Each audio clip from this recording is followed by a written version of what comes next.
Hey everybody, today I just wanted to make a quick video to see if I can improve the dust collection on my miter saw at all. If you guys have a miter saw in your shop, you're probably well aware that the dust collection that's incorporated in most of these machines from the get-go is not adequate, and it tends to leave a huge mess all around. So I thought that if I could even improve that slightly, I'll be happy, and today that's going to be what the video is about. And just so that there's something to compare it to, I'm going to start out by making 5 cuts on this 4x4 without any improvements or dust collection at all.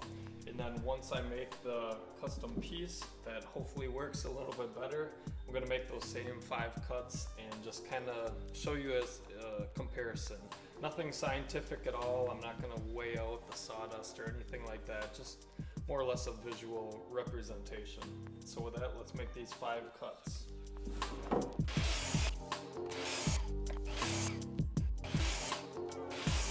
Alright, those are my 5 cuts. As you can probably see, there's a ton of sawdust everywhere. And just to kind of show you a little bit closer.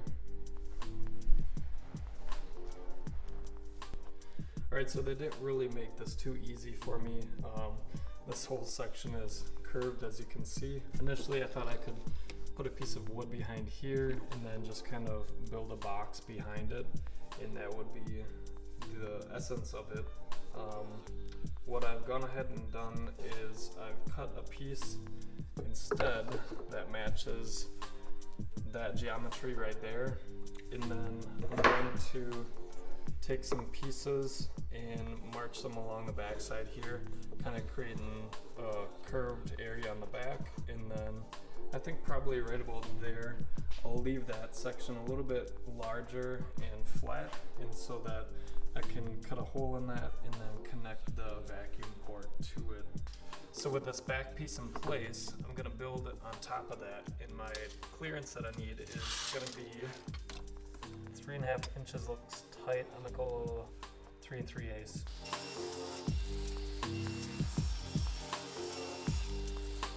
So instead of cutting a bunch of small pieces to go along the backside, I figured it'd be a great time to try kerf cutting for the first time.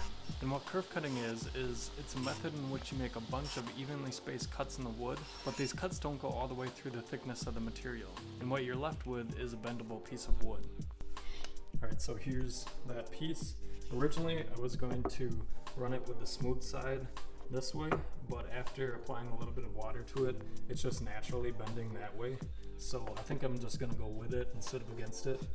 But as you can see, this is curving around that really nicely. Yeah, I think this is going to work, and I'll start to trim out. I want to bring that edge all the way to the back of the fence, so I'll have to notch out a little bit there. And then just kind of keep fitting it around all these nooks and crannies.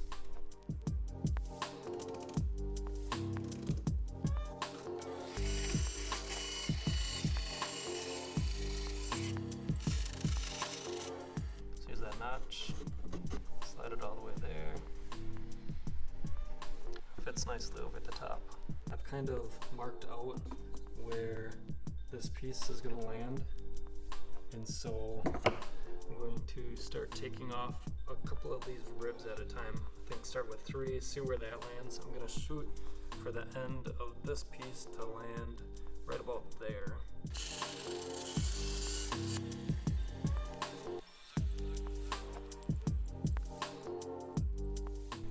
That might be pretty perfect right there.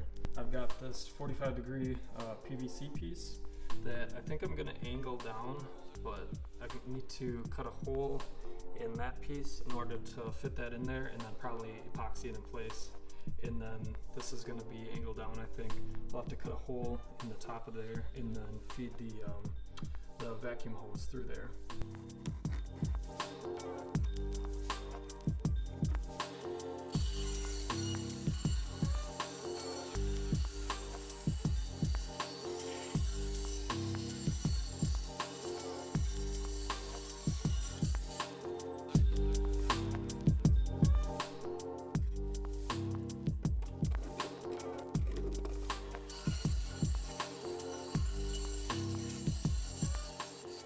Alright, so I got these 2 pieces cut to size.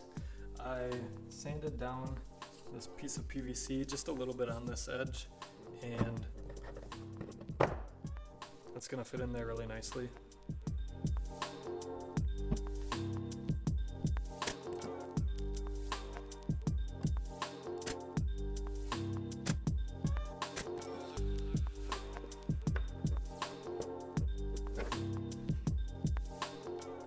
So now I'm cutting out a piece that mimics the geometry of the backside of the curved piece.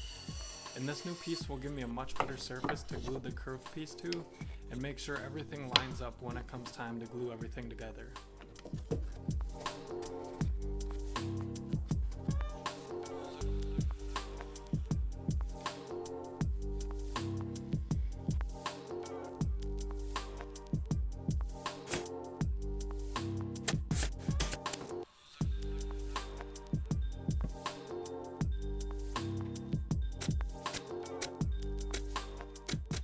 And this is where that back support piece really comes in handy. Now I have two surfaces that I can glue the curved piece to. And in this instance, I'm going to use epoxy.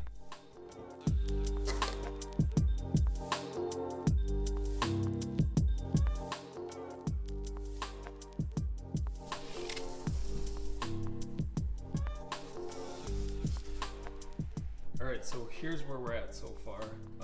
I decided to fill in most of those grooves with some epoxy just to give it a little bit more strength, and this fits in there pretty nicely actually. So now what I gotta do is I gotta take a measurement from this back corner to approximately right there. I gotta cut another piece that's gonna fill in that gap, and then also notch it out for this difference in height. So let's go ahead and do that. About 3 inches.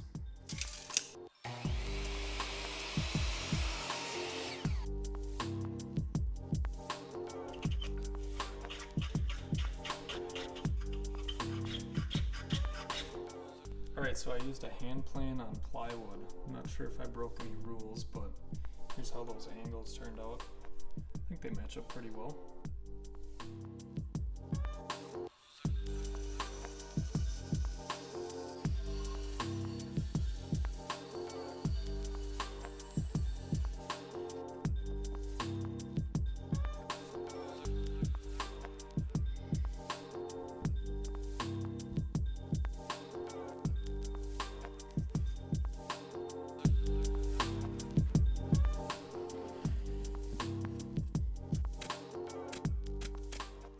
Alright, so I got this piece of, I think it's basswood, and I'm going to use that for the top. It's really thin. All I got to do is flip this guy upside down and then trace the outside of it.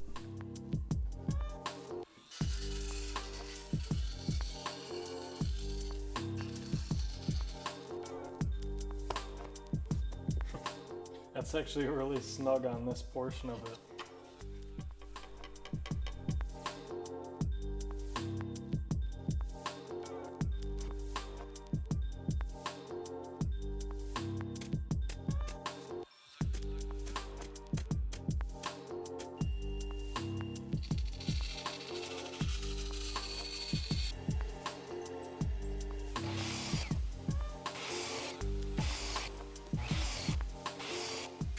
So here's the thing.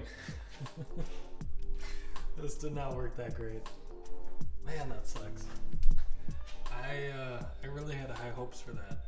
So my initial thoughts are, one, maybe this groove is too wide, so all the sawdust is still being able to be spun up and spit out the back before it can kind of collect down here and then get sucked through the vacuum hose.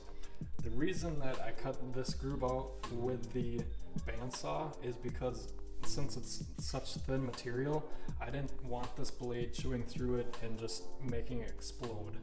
So maybe that was a mistake. There's maybe some possibilities that I can do something with that yet. We'll see. Second thing is, and maybe this is just kind of cheating, but I think since I kind of tested with a 4x4, when I'm cutting basically on the top half of that 4x4, all of this dust barely has a chance to go and get collected by the vacuum port. So all this dust, when it's spinning through there, it's just shooting up before it even has a chance really to enter this. And I wish that I could have raised the top of this up more, but as you could see previously in a different shot, this is actually bottoming out basically on that top. So this is literally as high as I can go with that top. Yeah, so I'm kind of puzzled. I know it worked a little bit. I tested it out with 2x3 and it seemed to be collecting it more. So what I'm gonna do, I'm gonna vacuum up all the dust around here, and then I'm gonna do another run for you guys, making some cuts on this 2x3, because let's face it, the majority of the time I'm not gonna be making cuts on 4x4s. It's gonna be smaller material like that, and even more so, it's gonna be thin stuff like plywood. So let's go ahead, let's vacuum that up, and let's try it again with some smaller stock.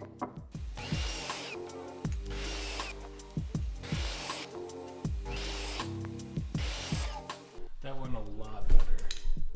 So there's really, there is some dust, but a lot less than there was with the 4x4 stuff. And so, yeah, the majority of the time I'm going to be cutting 2x3s or 2x4s or 3/4 inch plywood, anything like that. So I think this is going to work. And you may have also noticed that on the top there, I went ahead and I added some masking tape and then made a cut with this. So that seemed to help quite a bit as well. So I'm gonna say that this Frankenstein, the shroud, is a pretty good success. I'm happy with it. And if you're interested in design at all, this definitely falls in the category of form follows function. Hey everybody, thanks for watching. If you enjoyed this video, make sure to hit the like button. And if you haven't already, make sure to hit that subscribe button as well. That way you're notified every time I release a new video. As always, thanks for watching.